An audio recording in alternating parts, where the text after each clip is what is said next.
Hello there, Evie here, and welcome to my review of the FlexiSpot E5 adjustable standing desk. FlexiSpot did get in touch to send this one over for a review, so thanks to them, and I'm going to be doing a comparison between it and the IKEA BEKANT adjustable standing desk. Both very similarly priced, slightly different feature sets, but yeah, I'm going to be getting into all the comparisons towards the center of the video. Speaking of which, there are timestamps in the video description for you to skip to whichever part you want to see. First up is a build, then the comparison between the two in terms of features and that sort of stuff. And then at the end, there's a conclusion, which is key for any of you who are really trying to work out which one's for you. And if you are looking to pick up the FlexiSpot, at the end, once you've checked out the conclusion, then there is an Amazon associate link in the video description and a link through to their website to check out if they have any sales and deals and stuff going on at the time.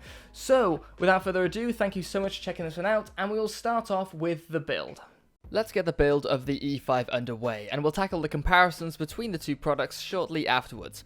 Starting with the unboxing, the E5 relies on a large amount of expanded polystyrene. It's of course well known for its ability to keep products protected during transit, and while it's technically recyclable, it's not widely recyclable and generally goes to landfill, compared to the IKEA's well-known reputation for using various types of cardboard and paper packaging that can be recycled. That's a little disappointing for the E5. Onto the installation. The manual is clear and simple, as is the construction overall, and all the hardware is segmented, which makes the assembly foolproof. Speaking of which, let's piece this thing together. First step, the feet need to be fixed to the bottom of the legs. The feet aren't fully symmetrical, so some care needs to be taken. I guess that takes away from the entirely foolproof aspect then. The chassis includes a feature of being adjustable, which may appeal to some for some support of custom top boards, but its main target is to support the variety of top board sizes available. It has a couple of cable management trays which simply slot into place and are secured by the pre-installed thumb screws. A very nice touch in my opinion. Now it's time to marry the legs with the chassis. The protrusions to the top of the legs maintain alignment of the two elements, freeing your hands up to apply the bolts. Since I'm tackling this as a one-man band, I opted to apply two bolts to the top side where only one is required for this step, just to give the assembly more support to stand on its own 2 feet. Speaking of which, once the bolts to the opposing side have been applied, the end bolts can be removed to accommodate the end plates. Like the feet, these end plates aren't fully symmetrical either and need to be fixed to match the feet below. This combination creates a cantilever, pushing the legs further away from the user, offering a little more space under the table. At this point, the assembly guide recommends hooking up the electronics. Each leg links to the control box, as does the handset. However, I don't see this being necessary at this point, and actually more of an inconvenience until the desktop has been installed. I've had a black top board sent over to match the legs, and like the frame before, it's been well packed to prevent damage during transit. It's been prill drilled for the frame and for the handset to one edge of the board, so again, care needs to be taken to make sure this is installed the right way round on the frame. Securing it to the frame requires a set of screws to one side of the table, but before moving on to the other side of the table, you'll more than likely have to resize the adjustment of the frame a little. This took me a good few minutes to get right. You could actually say bollocks to the pre-drilled holes and screw into the board anywhere it sits, but you're better off spending the time to get it right now. Last thing you want is to set all of this up for something to look a little bit off. With the desktop in place, the control box can be screwed to the underside of the desk, and the cables can be bunched up and hidden within the cable management trays. Joining the box, the handset can be screwed to the underside of the desktop too, only this time guided by the pre-drilled holes. So there we have it, one FlexiSpot E5 desk with the 120 by 60 centimeter black desktop. Now let's tackle the comparison to the IKEA BEKANT. Let's first tackle the various functions of the desk. Both feature up and down buttons, and both have similar travel distances. The BEKANT can go down to 64 centimeters and up to 125 centimeters, and the E5 goes down to 63.5 centimeters and up to 126.5 centimeters. However, the E5 takes the functionality further than that, extending far beyond the capabilities of the BEKANT. First extra is the save heights function. You can save up to 3 saved elevations, and saving them is just a case of manually shifting the height of the desk, pressing the M button, and then selecting the number to save the height too. It doesn't get much simpler than that. I think that's the major benefit to the E5. However, there's also an alert function that's essentially a timer which results in a rather obnoxious beep.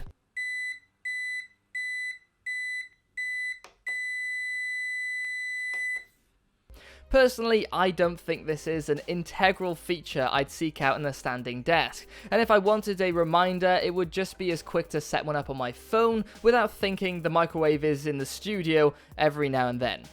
Cable management is a subjective one here. Both desks come with a cable management solution, and they take completely different approaches. The E5 well, not completely different, just off script. They are both under the desk, so it's not completely different. Anyway, the E5 goes for an admittedly higher quality, more robust and better looking cable tray system that rigidly contains everything within the boundaries of the frame, whereas the Bekant has a completely opposing fabric solution that straps to the underside of the desktop. Side note, the fixings for the Bekant are in my opinion superior to those on the E5. Both the top and cable management tray, I guess, are fixed in place with plastic inserts with posts that force the inserts to expand against the pre-drilled holes, which creates a surprising amount of holding force, enough to lift the whole desk by the desktop alone. This is, in my opinion, a more robust fixing solution that has allowed me to dismantle and reassemble the desk several times without compromising the holding performance, whereas the screws into the chipboard solution with the E5 will wear with each rebuild and eventually fail. It's just the nature of screws into chipboard. Anyway, back to the Bekant cable management solution. It does look worse than the E5s, there's no doubt about that, but since it's held with a stretchy cord, it's very flexible, which makes slotting cables into it easier, and with that flexibility there's always room to squeeze in another transformer or a few more cables here and there whenever you fancy. There is a limit of course, but you can push it a little bit further.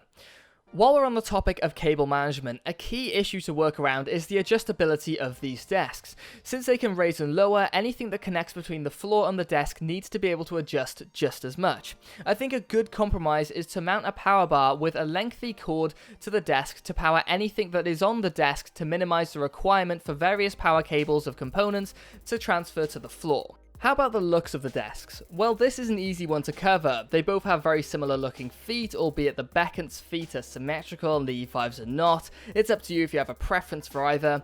The E5's legs are square, whereas the Bekant's are round. This follows through to the corners of the desks.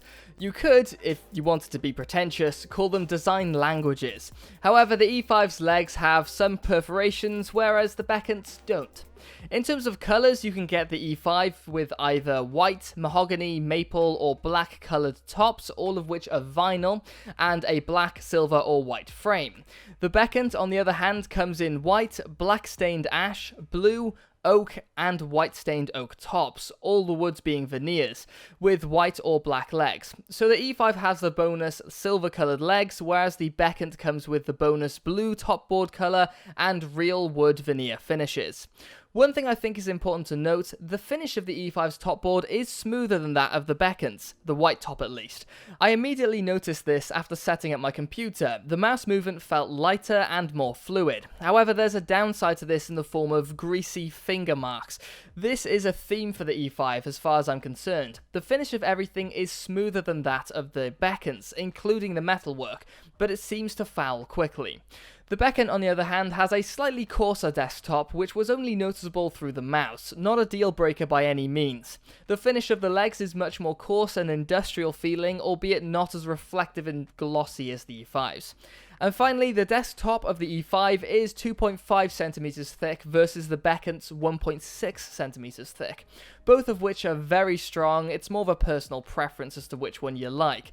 Don't leave this video thinking you'll fall through the Bekant if you stood on it. I've stood on mine plenty of times and it hasn't fallen through yet. So I did a small acoustic test that's not very scientific, and the results did actually surprise me. I set up a sound level meter on the armrest of my desk chair, and the meter was set 40 centimeters away from the edge of the desk, parallel to the leg of the desk, and the chair was set to the maximum height to maintain the height position. It turns out the E5 was louder than the Bekant by a couple decibels on the way up and 4 on the way down. Why does this surprise me? Well, it's because it doesn't sound louder. I think this has a lot to do with the pitch of the noise each creates. The E5 creates a more consistent noise, whereas the Bekant sounds a little more like a dull drone that rises and falls in tone.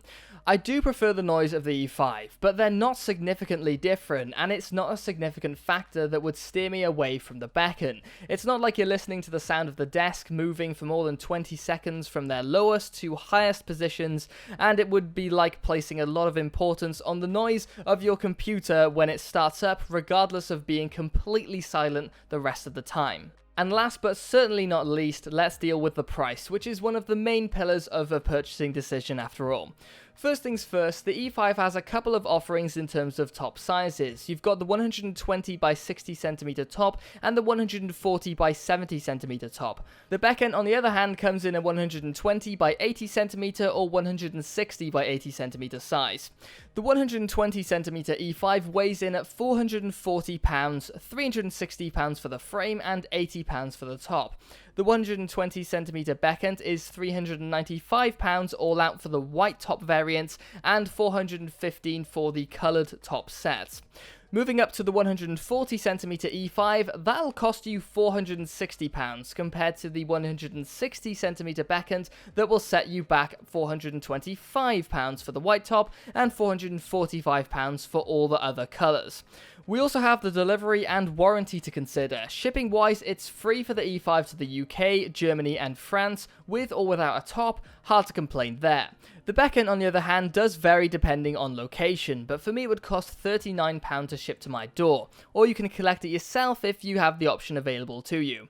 Warranty-wise, you'll get a 3-year warranty for the motors and a 5-year warranty for the frame with the E5, or you can get the legendary IKEA 10-year guarantee with the Bekant. So there we have it. For me, the decision between the two comes down to a few factors. First is function. If you're going to be continually changing the height of your desk, I mean, this is a changing height motorized desk, it's probably a big feature to look out for. The save presets of the E5 are excellent, and you don't get a comparable feature with the Bekant.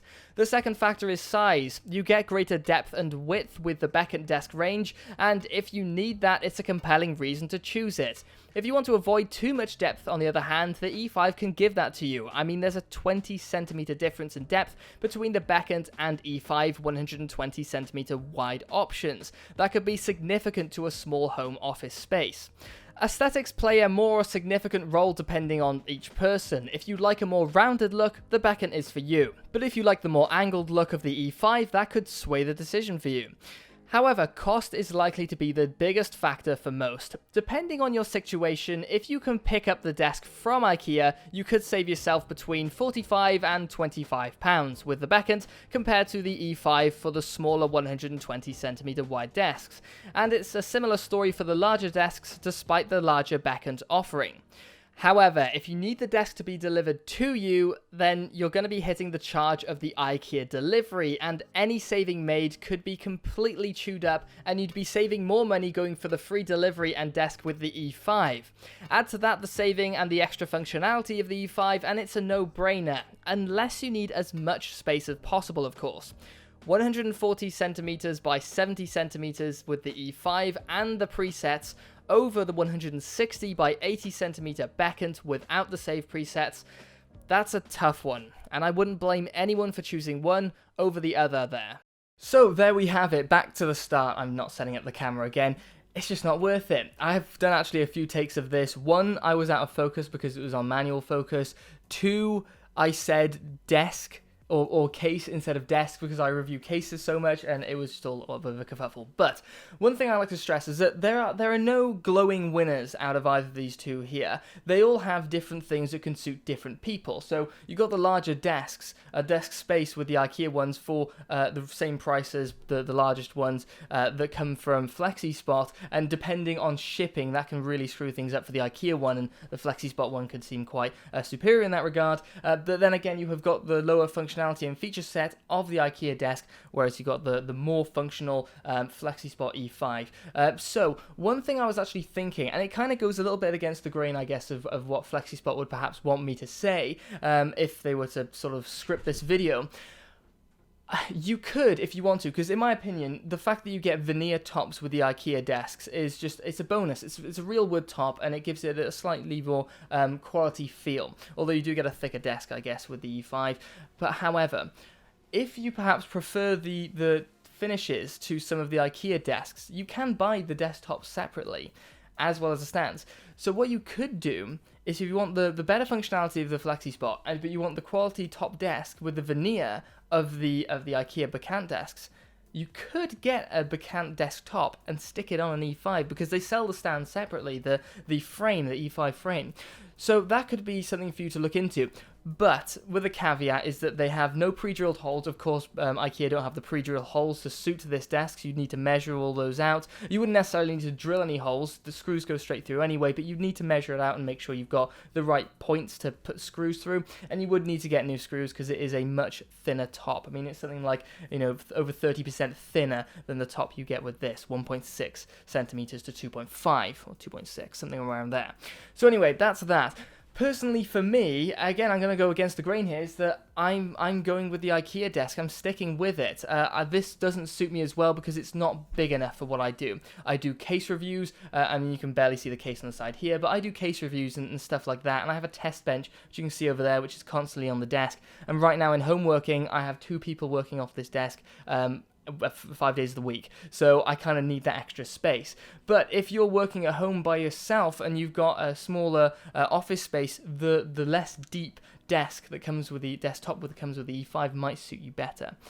Or you could combine the two and that sort of stuff. Anyway, I'm getting way ahead of myself. Thanks to FlexiSpot for sending this one over. I really appreciate that. One thing I would like to say actually is that if you check out on their website, they have some really cheap adjustable standing desks. They're the more basic range, so they're like a 2-stage frame instead of a 3-stage frame like these two are. But you can pick up one of those 2-stage frames for like 170 quid, which is completely nuts. I mean, these are 300 plus pound desks. You can get for 170 quid, you can pretty much pick up like one of their more basic frames. Now, they don't have the range of elevation that the 3-stage ones have, because the stages on 3 stages are smaller, but there are more of them, so you can go lower down and higher up, whereas the 2-stage one you can't. It's more fixed and rigid, so it starts at like 70 centimeters and then increases instead of being down to like 62 centimeters, so it's quite a big difference.